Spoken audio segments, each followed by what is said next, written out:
Okay. Testing 1, 2. My time comes about like 15 minutes. Sure. There you go, Justin. Thank you so much.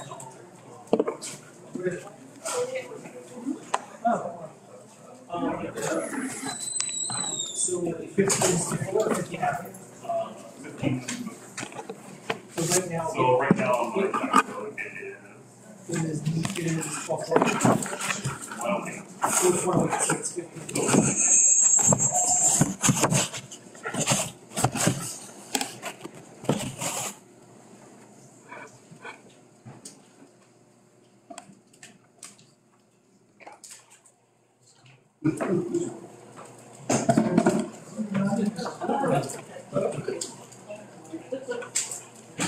I think it's my head, it's crooked.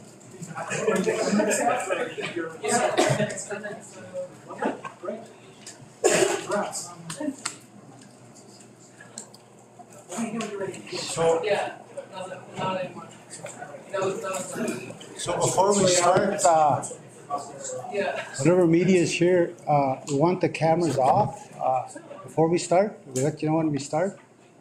But as a council, we want an opportunity to address our elders and our technicians that are here. So we have, and it's for your benefit as well, we have individuals from our emergency management. 2 of them are here. We have another one from education, others from public works and housing, and from mental health and the health department. They're here, so any questions you have specific to those areas, that's why we've called them in. The other thing we wanted to say miigwech to our elders for coming on short notice. But we know that they've seen the impacts of floods through the years, so, and they support the council in terms of what we're trying to do for our community. Oh, and also we have our legal here, Jeremy. I didn't see you sitting in the back. So Jeremy McKay is also here, and he's available for questions following the press conference. Okay. So thank you again, Mrs. Bear, Doris and Pat, Oliver, Mrs. Manningway, Mr. Sutherland, Thomas, Mr. Sutherland, Mrs. Sutherland, no marriage. Mrs. McCorster. And do we have any of them back there? No? Thank you again for coming. So I guess we have, we prepared a statement here, of course. So I'm going to ask my counsel to come up here with me.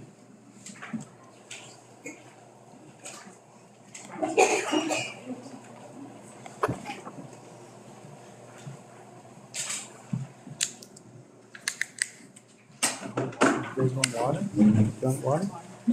Want water? We're not going to speak about water, Chief.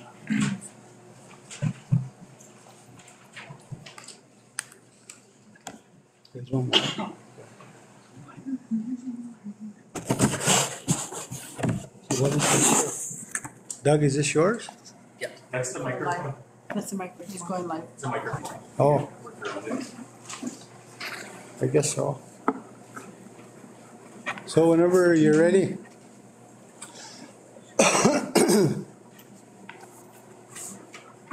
You ready?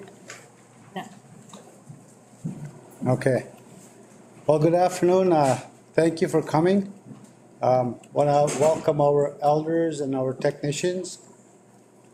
As we gather here today on the land that Chief Peguis once protected, we are compelled to declare a state of emergency in Peguis First Nation. This declaration is driven by a severe crisis that affects not just our lands and homes, but the very spirit and mental well-being of our people. Just as Chief Peguis stood with the Selkirk settlers, offering protection and fairness, today we invoke his spirit as we seek justice and equitable treatment of our people. Our community has endured devastating floods, with the most recent in 2022, which has left a lasting impact. These floods have not only damaged our physical environment, but have deeply penetrated the mental health and social fabric of our community. The scars left by these waters are not visible only on buildings alone, but are evident in the eyes and hearts of our people. Our community faces a mounting crisis in mental health and social stability, severely exacerbated by the trauma of displacement and chronic environmental threats. Reports from our wellness team indicated a sharp increase in depression, anxiety, and substance abuse among all age groups.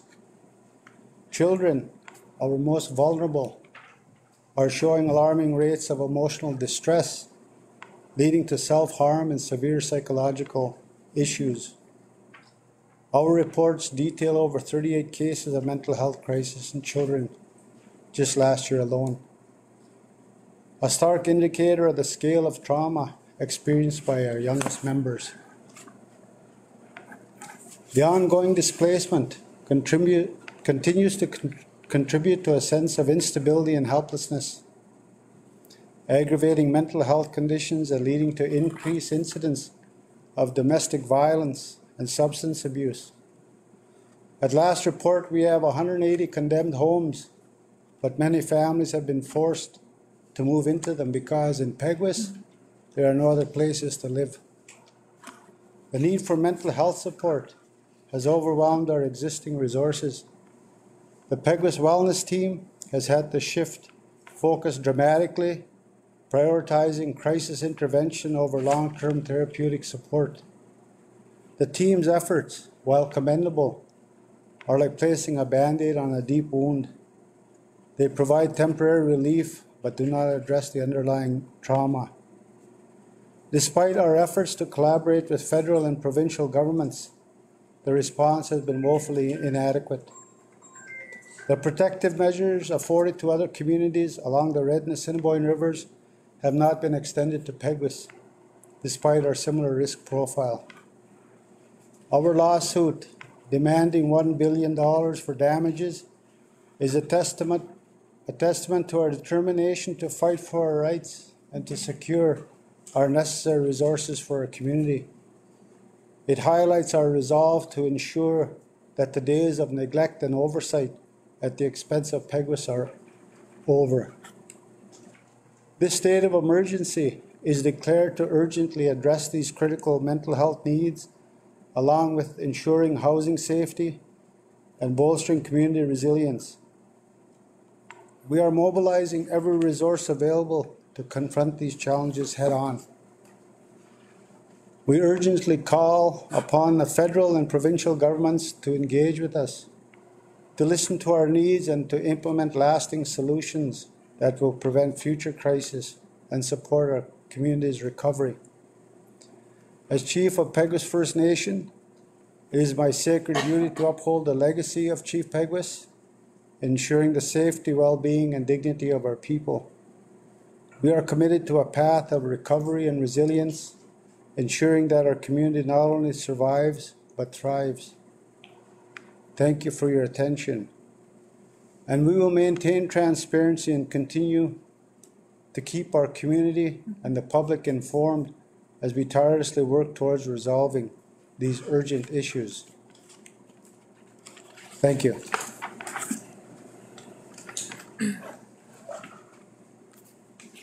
Questions? Chief, what do you expect in the immediate time frame for the federal provincial governments? Housing. We need housing, number one. We need an adequate permanent flood protection for our community, something that's been discussed through the generations, but there's never been any solution implemented. Mm-hmm. Do you feel, how does the state of emergency change that? I don't want to call it a request because it's more than a request, but how does the state of emergency change what you've already asked for from these other levels?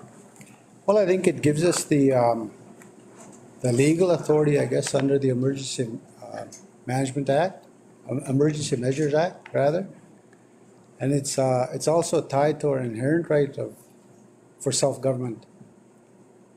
We want to draw attention to what's happening in our community. And how does what will we be able to do with the legal rights afforded under the Emergency Measures Act? Well, What's those things? I think it places us in a position to do things for the betterment of our community without having the request, as you say, from government to do things. Currently, under the government, we have a memorandum of understanding, which has brought us into discussions, I guess, with the government. But when you review the memorandum of understanding, the reactions to what's been happening in our community is inadequate. It doesn't provide any specific solution to what's been happening in our community. And what, if anything, have you heard from representatives of those governments since the lawsuit was filed last week? I haven't heard anything. Chief, kind of following Mark's questions, lawsuits can take years. You need help now. Yes, that's fair to say. Are you hoping that the governments will hear this, come forward, so you don't need the lawsuit, or there can be a settlement just because you need, like you say, the housing and supports now? Is that the hope here? Well, the lawsuit is one part of what we're trying to do here. The state of emergency is to draw attention to the living conditions of our people and the fact that we've been pushed aside. And when we look at other countries, for example, when an event of a catastrophic nature happens, there's some form of intervention. Canada prides itself on bringing those people here. It's called a humanitarian crisis. And so that's what's been happening in our community, but we're ignored. So, even if the government's, I guess, come to the table to help, you're asking for the lawsuit is separate, you're still going to pursue that? We're pursuing that, yes. I mean, that's compensation, but right now we need to address what's been happening in our community. So you talk about how you've kind of only been able to respond in a crisis way, but what are some of the long-term solutions? What would you try long-term solutions? Well, there's been a number of studies done through the years that looks at irrigation, holding ponds. So addressing the waters that come from the south of us as well as all areas. And we have an individual here that's quite steeped in that knowledge, I guess, Michael Sutherland. So he's aware of the history to that. But it's really to provide, as I said, adequate and permanent flood protection for our community, however that may look. Just in terms of the mental health supports, I mean, what exactly would you like to see, come into the community, help the people here who have been overwhelmed by these floods and impacted by it? Well, we have our mental health individuals here. Maybe I'll let them respond to that. Good afternoon. Could you please go up to the podium? Oh. Just give the microphone there. Thank you so much. If you can state your name first. Doesn't matter which one, eh? Good afternoon, I'm Patricia Caribou, and I'm the supervisor and team lead for the Peguis Wellness Team.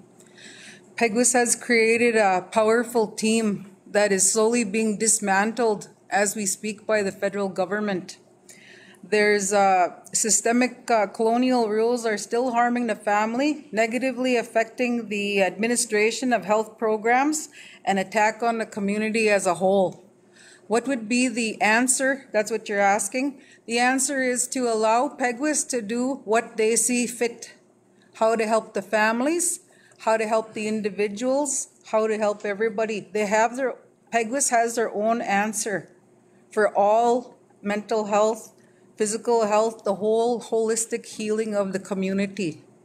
And that is in itself is a whole story that you don't have time to listen to today. Miigwech. Anything else? How did we spell your name? My name is spelled Caribou, C-A-R-I-B-O-U, Your first name, please. is Patricia. Spell it out first, just in case. Okay, P-A-T-R-I-C-I-A. Thank you. Patricia, sorry, just to follow on the chief's comments about your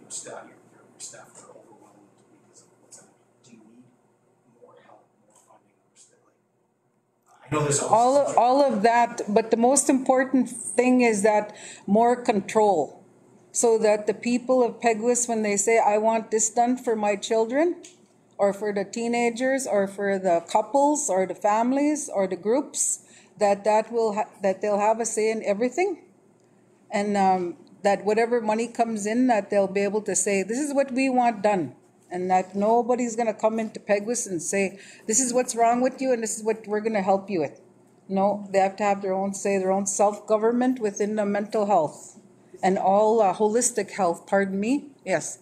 Is it the Department of Families provincially or federal ISC that's creating that layer of bureaucracy for you?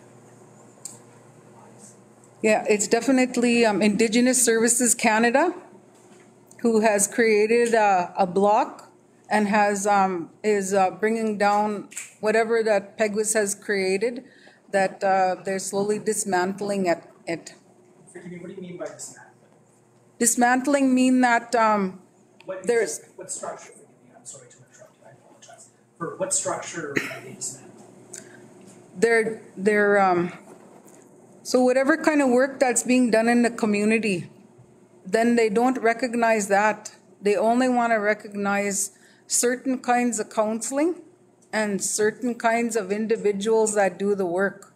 So if we have a mental health therapist coming into the community, they want that, they have very strict guidelines how they do their work and how they administer that program. And Peguis has a way to do that already, where we create a wraparound service that's trauma informed and that we're able to support people how they want to be supported. But that's been dismantled ever since 2020 when we started that Peguis wellness team.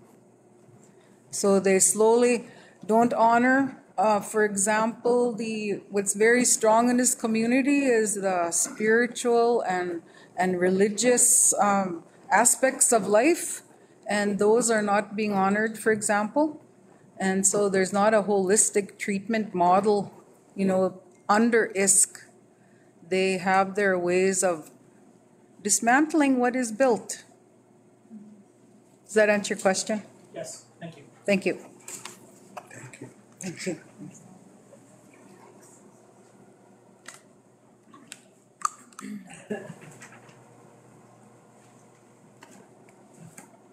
Chief Bird, while we have you on camera, for the average Winnipegger, person in Winnipeg, person in southern Manitoba, person outside of here, that may not have been paying attention to the floods, it's hard to miss the news last few years.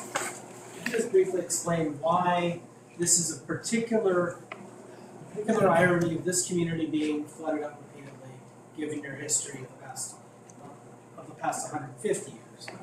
Quick history lesson in 5 minutes. Yes. Well, we were displaced to this part of what they call Manitoba over a century ago.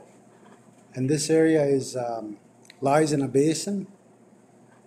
It's the lowest part of Manitoba. We face floods at least once every 2 years. The support we get from the government, we're not denying that the support comes in the form of dollars. But what's happening there is that we're just doing what we done 2 years prior or the year prior. So we're repairing, remediating, then we're hit by another flood. But there's never been any, like I said, any solution offered to that. And we were displaced here unwillingly, so we're displaced from original territory into Treaty 2 territory, and now with the lands that we're on, we're being displaced from here as a result of flood. And that's a breach to treaty, a breach to their fiduciary. So that's, I guess, a quick history lesson in 5 minutes. Less than 5 minutes, couple minutes.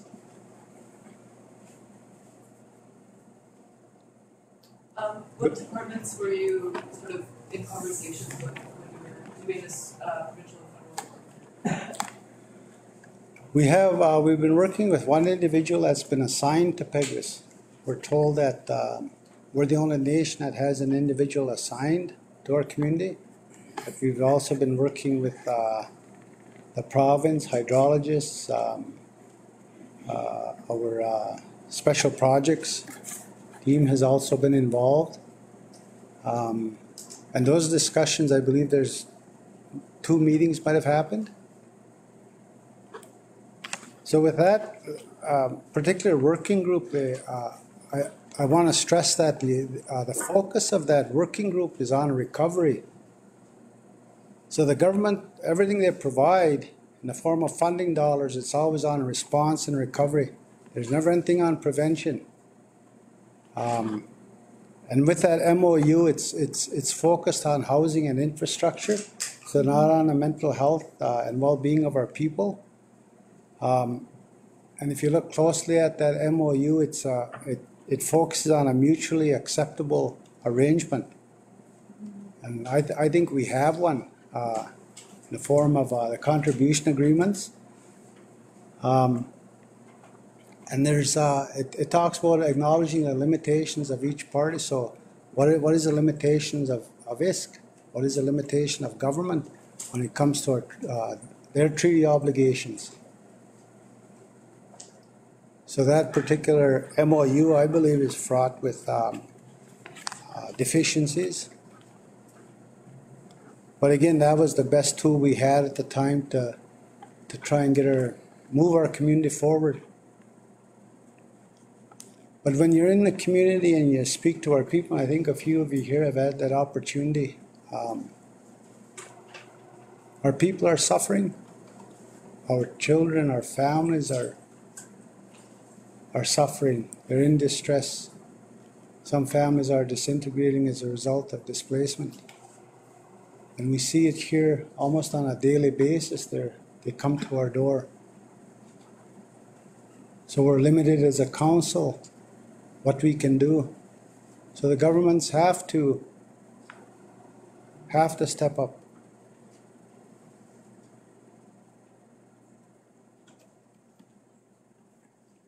Good. Well, thank you for coming. Thanks for having us. Thank you for coming.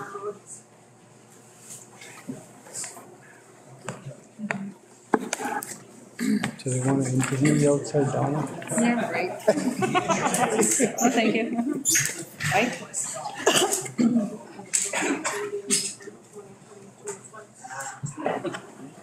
So as I mentioned, we have those departments here. If you want more specific information, they can answer your questions.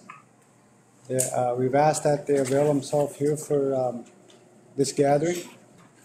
So, pardon me? It'd be good to hear from education. Okay. Education, I'm not putting you on the spot. Come on. So, and this is a,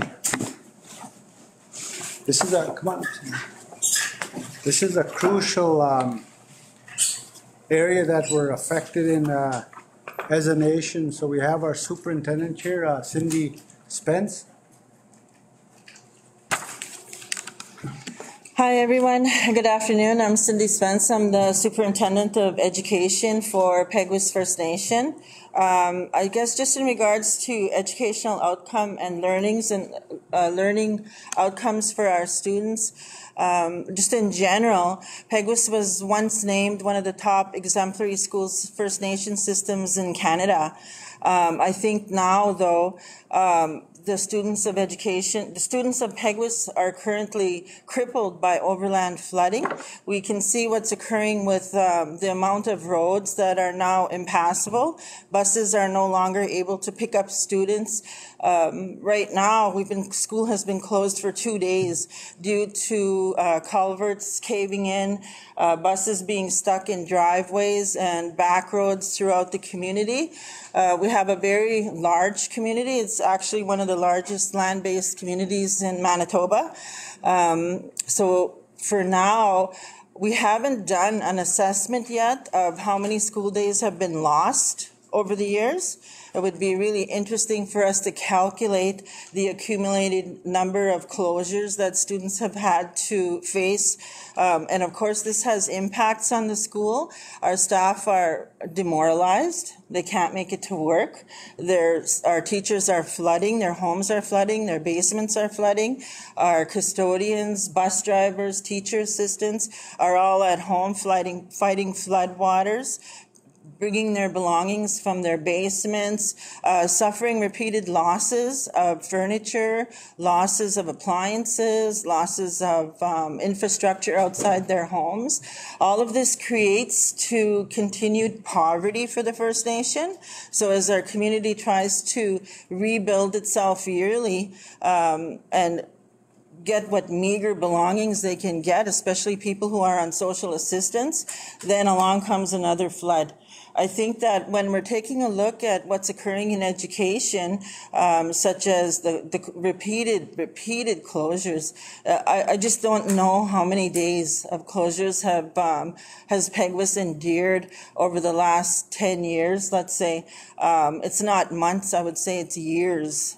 And when you think that our students are Canadian citizens, they're struggling to make it to school every day in Canada.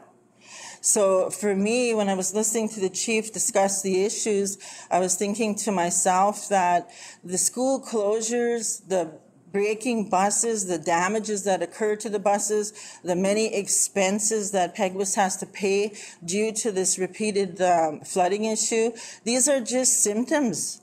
The real illness is there hasn't been an answer to overland flooding. And I think that all of Canada has seen that. When is the day going to come that Canada is going to address the issue of overland flooding and finally pay attention to the citizens of Peguis? That's an answer. Like, we can look at that school closure, but until government comes and sits down and starts to address this issue with Peguis First Nation, they're keeping our people in poverty and they're taking away from the education rights of the students of Peguis First Nation. Was there any questions? Come on, Barkley, you must have a question. Just to break the total number of, in the 22 and 23 school, the 21, 22, and 22, 23 school years alone, how many days were the kids have missed? Last year, when the community was completely shut down, I was out of the community at the time. It was pretty much for the whole school year.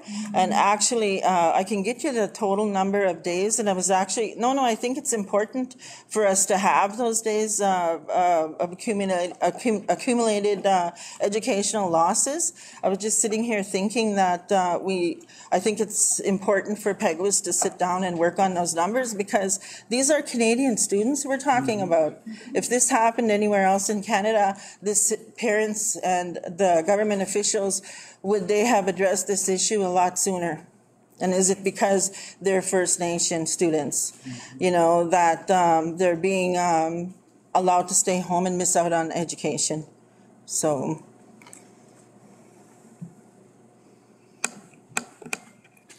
Thank you. Thank you, Cindy. Thank you. Mike, did you want to say a few words? I mean to put you on the spot, but have that history. Roju, Annie, Mike Sutherland, because Peguis Donji. My name is Mike Sutherland. I'm the director of our consultation and special projects unit for Peguis First Nation, and I've been working on this flood mitigation stuff since I was on council in 2011. I've seen the problems during my tenure in the 4 years that I sat on council, and one of the things that I saw that this problem will never go away, knowing the history of our community, where we come from, and the displacement. Over the years, I worked with many different hydrologists. At the very onset, back in 2011, the province or the federal government provided us with engineers from a non-Indigenous engineering firm. But the process was very paternalistic, more colonialistic than I wanted to be a part of, because it was always, we'll tell you how it's going to be, we'll fix this for you. And You know, over the years, I think we've sat on many different provincial and federal task forces or committees that were going to fix the flooding in Peguis, and all to me is just a stalling tactic. And finally, I brought on an engineer from the province in 2010, 2011, but he got so wrapped up in the flooding that he couldn't actually deal with how do we fix it. Because, as Chief Bird said, you know, the flooding is systemic. It's a violent cycle. We're flooded out, and we're spending a year or two trying to remediate, and then it floods again. And it just goes on. And since 2000, we flooded 11 times since the year 2000. And in the decades prior to that, we've had some enormous floods. So it's not like the province and the federal government didn't know that we flooded here. It's been going on for a long time. We did bring in a hydrologist in 2018 that started working with me intensely on flood mitigation plans. We looked at many of the old plans were to divert the water, but the costs were too immense. So we started looking at what Fargo is doing, and they're creating reservoirs, holding tanks to hold back the floodwaters of the Red River. So now, with the plan that they have up there, you'll probably not see Fargo ever flood again, unless you hit a 300-year flood mark, because they have the reservoirs in place to take off the floodwaters. And our flooding is not from the Red or the Assiniboine River. It's from agricultural industry, drainage, the RM south of us. And over the years, it's gotten worse and worse. And the biggest problem we have is that the RMs never let us know what they're going to be doing, how much drainage they're going to be putting in yearly, and the impacts that it's going to have to us down here. As neighbors, we support their industries up there. We support their stores, their gas stations. Yet that support isn't beneficial to us, because, you know, the work that they do has severe impacts to our community here. You know, and we look at the history of the flooding, of the suicides, the drug overdoses, people living in decrepit homes. You can't, how many times do you have to try and fix a moldy home? You can't. There's 1,000 different types of mold. And, you know, it's the same thing year after year after year. And nothing has really changed. And finally, we have a leadership that's willing to take on Canada, take on Manitoba and the RMs, put them in their place to make sure that this does not continue. And this is just the beginning, because we have a lot more work to do. But if we don't fix this, it'll never stop. We live in a basin. We're 200 feet below the RM south of us. You know, but we do have plans. And as Patricia Caribou indicated before, the province and the federal government have to give us the ability to fix this ourselves, because we do have the ability. You know, we have a lot of smart people within our communities that have the ability to come up with the answers that needs to be done. We don't have to follow the systemic colonialistic approach year after year, putting our community in harm's way as they've done for the last 3 or 4 decades. Miigwech. Thank you. Thank you, Mike. Good. Thank you very much. Thank you. Thank you for coming. Oh, you want to say it? No. Ready to go? We're good? Yeah, we're good. Okay.